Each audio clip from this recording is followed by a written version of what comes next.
cet internaute apprendra à plus interpeller sans savoir.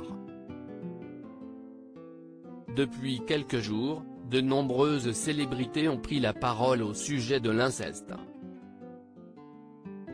En réponse aux sénateurs, qui ont adopté à l'unanimité une proposition de loi fixant à 13 ans le seuil de non-consentement, Alexandra Lamy ou encore Enora Malagré ont partagé des photos d'elle enfant pour dire non à cet amendement. Des prises de position saluées par les internautes. À l'un d'eux qui lui demandait de prendre la parole, Cécile de Ménibu a évoqué le drame de sa vie. Ma sœur s'est suicidée il y a 5 ans après avoir été abusée sexuellement par un membre de ma famille. Si est l'objet de mon livre sorti le 20 octobre dernier. Taisez-vous si vous ne savez pas, a écrit l'animatrice en réponse, épaulée par de nombreux fans. Il y a quelques semaines, Cécile de Ménibu a publié un livre bouleversant intitulé « Je voudrais tout prendre d'elle ». Nous avions 15 mois d'écart, elle était l'aînée.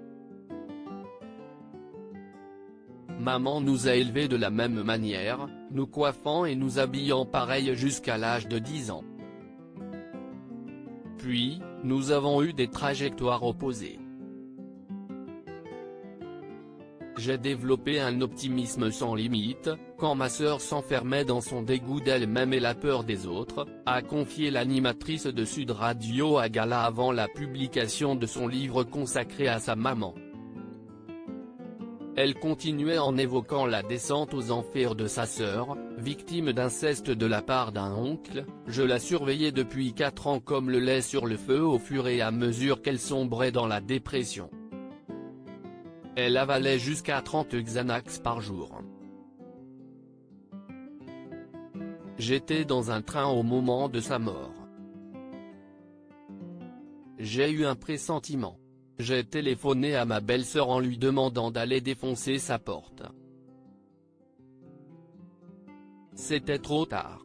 Dans les colonnes de Le Journal des femmes, Cécile de Ménibu racontait le silence que sa grande sœur a longtemps gardé.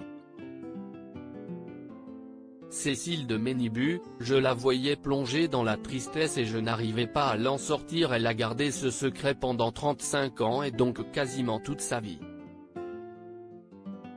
Nous ne comprenions pas les causes de son mal-être qui a été amplifié par le départ de notre père qui nous a abandonnés. Cette agression a bouleversé le rôle de l'homme dans sa vie, expliquait l'animatrice. Toutes ses relations avec les hommes ont été galvaudées et bafouées.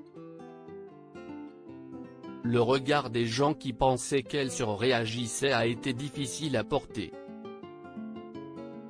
Elle a refusé de venir à de réunions de famille et un jour elle a tout avoué à notre mère.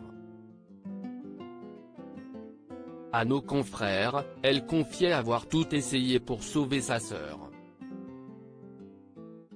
Je la voyais plongée dans la tristesse et je n'arrivais pas à l'en sortir.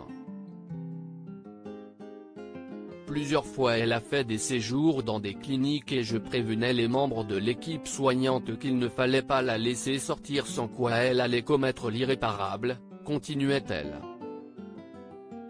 Un jour je leur ai dit que je leur interdisais de la laisser partir mais ils m'ont raccroché au nez et ont signé son bon de sortie. 3 mois après elle mettait fin à ses jours.